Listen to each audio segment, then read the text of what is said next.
नमस्कार, हमारे YouTube channel Olizz व राशिफल में आपका स्वागत है। हर रोज नए राशिफल के साथ आज जानेंगे हम धनु राशिफल। जानेंगे 1 जुलाई से 31 जुलाई 2024 आपके लिए आने वाला महीना यानी कि जुलाई का महीना कैसे रहने वाला है धनु राशि वालों के लिए। जानेंगे आपके करियर के तौर से, स्वास्थ्य के तौर से, पारिवारिक जीवन के तौर से, धन के तौर से, शिक्षा के तौर से, इन सभी पर विस्तार से चर्चा करेंगे और अंत में हम आपको बताएंगे उपाय, इसीलिए अंत तक जुड़े रहें। आइए जानते हैं आपके करियर के दृष्टिकोण से ये आने वाला महीना कैसा रहने वाला है। करियर के दृष्टिकोण से ये महीना आपके लिए थोड़ा उतार चढ़ाव से भरा रहने वाला है। नौकरी करने वाले जातकों को कुछ परेशानियों का सामना भी करना पड़ सकता है। केतु महाराज पूरे महीने आपके दशम भाव में विराजमान रहेंगे, इससे आपको काम में मन कम लगने की स्थिति बनेगी। इसी वजह से आप अपने काम को आज की बजाय कल पर डालेंगे। काम में हिला-हिलाबी के चलते गड़बड़ी होने की भी आशंका बन जाएगी। यदि ऐसा होता है तो आपकी नौकरी के लिए कष्टपूर्ण समय भी हो सकता है और आपको अपने वरिष्ठ अधिकारियों का को भोजन भी बनाना पड़ सकता है। इसलिए आपको बहुत सावधानी रखनी चाहिए और अपने काम पर ध्यान देना चाहिए।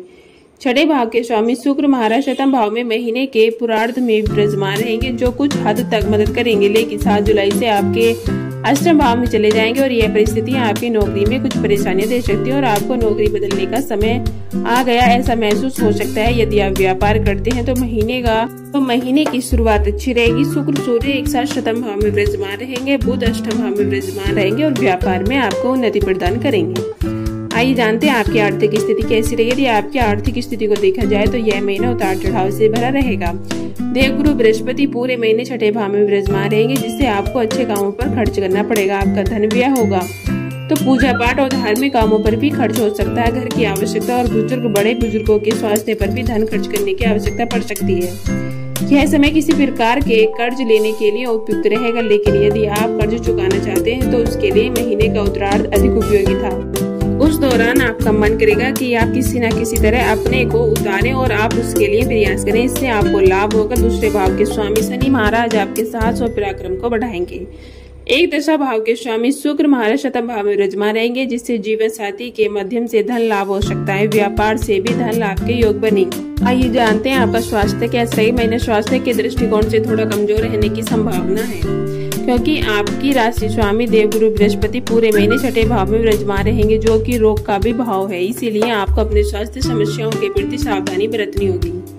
आइए जानते हैं प्रेम और वैवाहिक तौर से आपके लिए महीना कैसा रहेगा। यदि आप किसी प्रेम संबंध में हैं तो पंचम भाव में मंगल महाराज आपको प्रेम में पागल बना सकते हैं, यानी कि आप अपने प्रियतम के लिए हर कीमत पर कुछ भी करने को तैयार रहेंगे।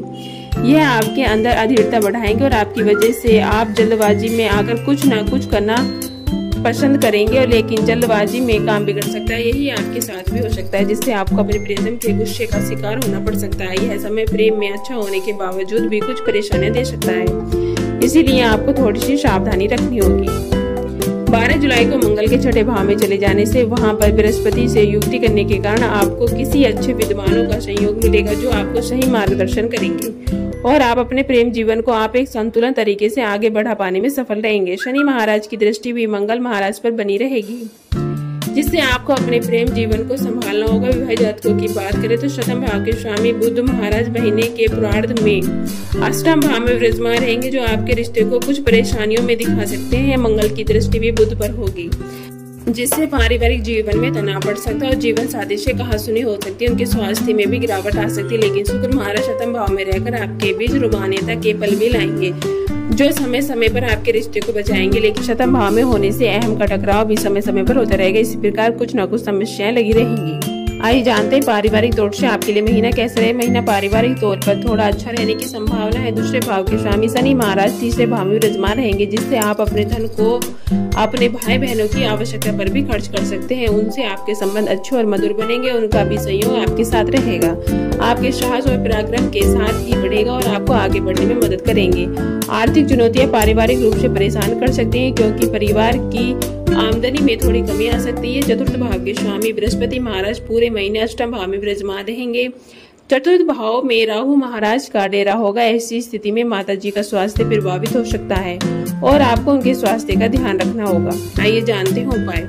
आपको प्रतिदिन अपने मस्तक पर केसर और हल्दी का तिलक लगाना चाहिए। गुरुवार के दिन केले के वृक्ष की पूजा करें और पीपल वृक्ष को छुए बिना जल अर्पित करें। बुधवार को शाम के समय किसी मंदिर में काले तिल का दान करना चाहिए।